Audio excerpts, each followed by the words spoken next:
ये आपके class ninth का 5th चैप्टर चल रहा है।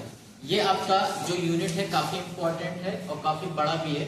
इस यूनिट में आपको ज्योमेट्री से लेकर के आपको रेखा के बारे में पढ़ाया जाएगा, कोण के बारे में पढ़ाया जाएगा, त्रिभुज के बारे में पढ़ाया जाएगा, कंस्ट्रक्शन जितना रिलेटेड है ये आपको पढ़ाया जाएगा। ठीक है, तो बेहद इंपॉर्टेंट है, आप बड़ा ईमानदारी से पढ़ेंगे। इसके पहले जो 4 चैप्टर था वो बड़ा आसान होता है, उसको कोई भी पढ़ा लेता है। वो कोई भी टीचर्स हो, वो कोई भी स्टूडेंट हो, सब मैक्सिमम वही पढ़ते हैं। आपके स्कूलों में वही पढ़ाया दिया जाता है। बाकी का जो चैप्टर्स होता है वो अच्छे स्कूल में भी जाओगे तो वहां पर भी बहुत कम ही पढ़ाया जाता है। ऐसा ही रैंडमली बस खाली काम करा दिया जाता है। बच्चे जब आगे बढ़ते हैं तब समझ में आता है कि हमने कितना बड़ा वो किया था, है ना।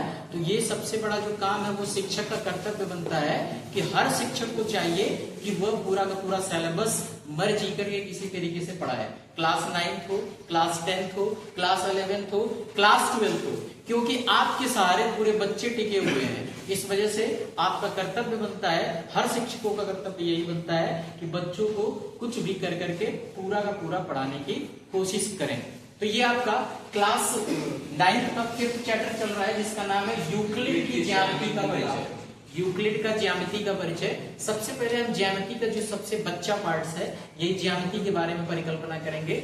ज्यामिति के बारे में समझते हैं। यहाँ आपको लिखा हुआ है कि ज्यामिति का इंग्लिश वर्ड होता है ज्योमेट्री। ज्योमेट्री 2 वर्ड से मिलकर बना है, एक होता है जियो और दूसरा होता है मेट्री। अब ये बात तो समझ में आए। अब लेकिन इस चैप्टर में हमें पढ़ना क्या है, इस बात को समझना है। तो लिखा हुआ है कि मिस्र में अलेक्जेंड्रिया के एक गणित के शिक्षक थे। मिस्र एक देश है, उस देश में एक अलेक्जेंड्रिया जगह है और वहां के गणित के मास्टर थे। गणित के क्या थे? मास्टर थे। और उनका नाम था यूक्लिड। क्या था? यूक्लिड। वो एक टीचर भी थे और साथ में टीचर के साथ साथ क्या एक साइंटिस्ट वैज्ञानिक भी थे।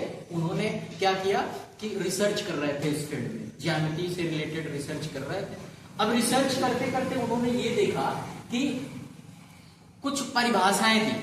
जो उन्होंने परिभाषाएं दी उसको उन्होंने देखा कि ये जो परिभाषाएं जो लिखी गई है वो सत्य है। वो क्या है? सत्य है, लेकिन इसके कुछ न कुछ त्रुटियां पाई जाती हैं। इसकी कुछ न कुछ क्या पाई जाती हैं? त्रुटियां। तो उसी के रेस्पेक्ट में हम सबसे पहले डेफिनेशन के बारे में समझ लेते हैं कि यूक्लिड ने सबसे पहले ये विभाजन का प्रतिपादन किया और सबसे पहले एक एक करके हर डेफिनेशन के बारे में बारीकी से क्या करते हैं, समझ लेते हैं। भाई लेकिन क्या दी थी? परिभाषाएं दी थी।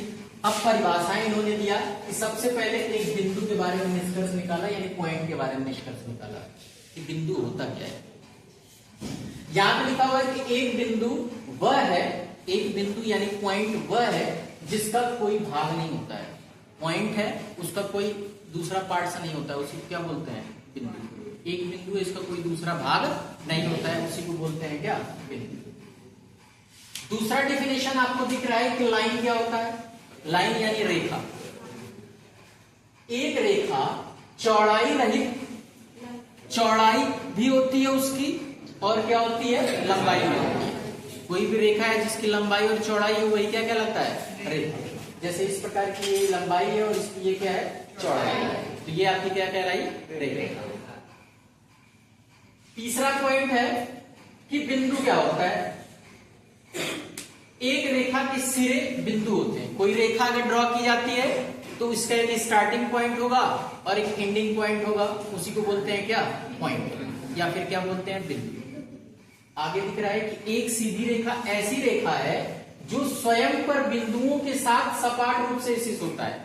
एक सीधी रेखा की बात कर रहा है कि एक स्ट्रेट लाइन ऐसी लाइन होती है जो स्वयं पर बिंदुओं के साथ सपाट रूप से स्थित होता है। कहने का मतलब है कि कोई सीधी रेखा है तो वो उस पर अनेक क्या होते हैं? बिंदु होते हैं। अनेक क्या होते हैं? बिंदु। इन्हीं बिंदुओं से मिलकर के बना होता है क्या?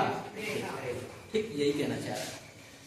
अब बात होती है नेक्स्ट, आपका ये दिख गया, हो गया ये 5वां बारी आती है कि पृष्ठ क्या कहलाता है। एक पृष्ठ को इंग्लिश में बोलते हैं सरफेस। तो एक पृष्ठ या सरफेस वह है जिसकी केवल लंबाई और चौड़ाई होती है। जो सरफेस होता है उसका क्या होता है? लंबाई और क्या होता है? चौड़ाई। अब बात आती है नेक्स्ट पॉइंट पे दिख रहा है कि पृष्ठ के किनारे, यानी कोई पृष्ठ है उसके किनारे को इंग्लिश में बोलते हैं क्या? एजेस। उसके किनारे रेखाएं होती है। कोई पृष्ठ है उसके किनारे क्या होती हैं? रेखाएं। ठीक है, दायरे में। नेक्स्ट आपको दिख रहा है कि एक समतल पृष्ठ, प्लेन सरफेस, सरफेस आपने समझ लिया, अब समझ लेते हैं प्लेन समतल पृष्ठ क्या होता है। तो एक समतल पृष्ठ ऐसा पृष्ठ है जो स्वयं पर सीधी रेखाओं के साथ सपाट रूप से स्थित होता है।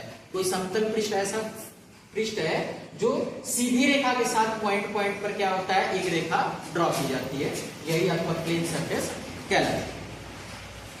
आगे अब इन डेफिनेशन को यूक्लिड जो वैज्ञानिक थे उन्होंने देखा, देखने के बाद इन परिभाषाओं को उन्होंने कहा कि ये तो बिल्कुल सत्य दिख रही है, लेकिन इसमें कुछ न कुछ त्रुटियां दिख रही हैं। उस त्रुटियों को समझने के लिए एक दो आपका इन्होंने एक अभिगृहित दिया, एक अभिगृहित जिसे एक्सियम बोलते हैं और दूसरा अभिधारणाएं प्रकल्पित की जिसे पोस्टुलेट्स बोलते हैं। इन्हीं पे आपका पूरा ज्योमेट्री डिपेंड है। समझ लेते हैं इन दो बातों को यूक्लिड ने इन पर क्यों विचार विमर्श किया, क्यों तर्क अपना दिया। तो पहला पॉइंट दिख रहा है अभिगृहित जिसे एक्सियम्स बोलते हैं। तो वे कल्पनाएं, भाई गणित में जो होता है कल्पना से ही चलता है गणित, है ना।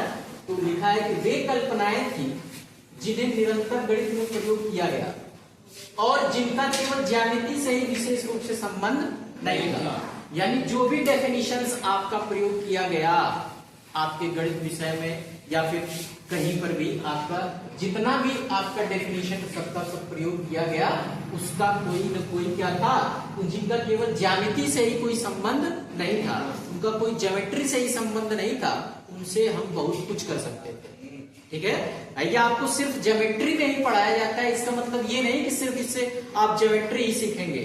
यानी इन सब डेफिनेशन से आप इनसे हट करके भी और बातें सीखने वाले हो। ठीक है, दूसरा इन्होंने पोस्टुलेट्स अभिधारणाएं दी। उन्होंने यूक्लिड ने उन्होंने अभिधारणा शब्द का प्रयोग उन कल्पनाओं के लिए किया। अब अभिधारणा जो उन्होंने दिया तो उन कल्पनाओं के लिए किया जो विशिष्ट रूप से ज्यामिति से संबंधित था। जो क्या था, जो उन पॉइंट्स पर उन्होंने विचार विमर्श किया जो बेसिकली एक्चुअली में किससे रिलेटेड थे, आपके ज्योमेट्री से रिलेटेड थे, उन्हीं पर ही उन्होंने फोकस दिया।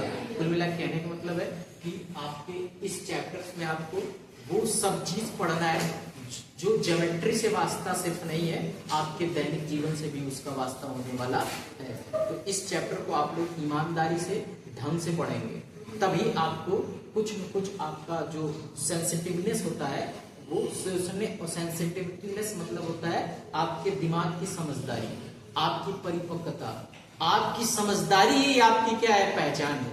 आप जितना समझदार बनोगे, पढ़ लिख करके समझदार ही बना जाता है, पढ़ लिख करके समझदार बनोगे उतना ही चीजों को समझने के लिए तैयार हो जाओगे। ठीक है, तो जाहिर सी बात ये समझ में आया होगा।